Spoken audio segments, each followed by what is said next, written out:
Yiwa yo Meicel Piro Manuala Maneno wane kwaya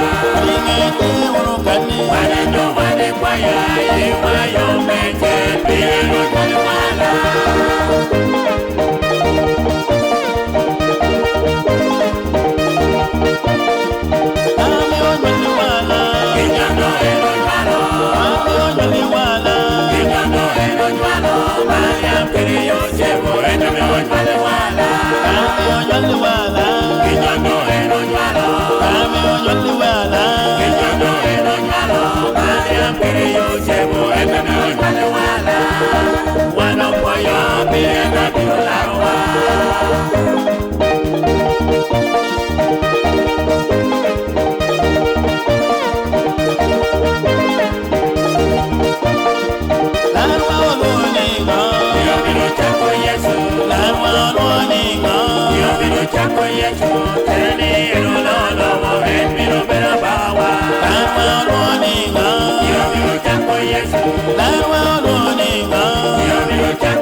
Dear brethren, the Bible tells us in the Gospel, according to St. Matthew, chapter 1, verses 20 through to 22, that after he had considered this, an angel of the Lord appeared to him in a dream and said, Joseph, son of David, do not be afraid to take Mary home as your wife, because what is conceived in her is from the Holy Spirit.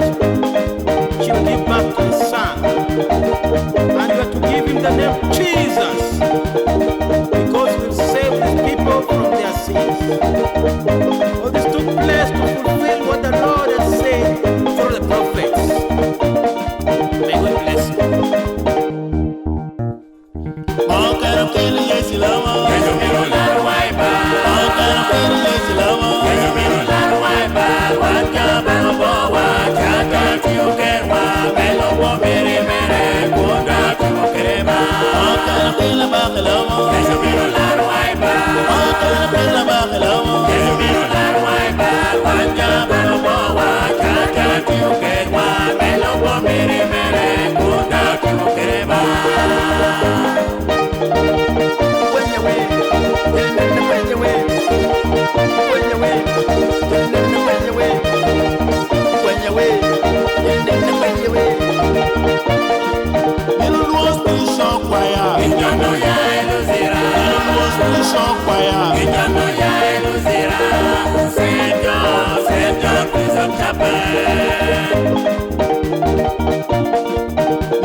Choir.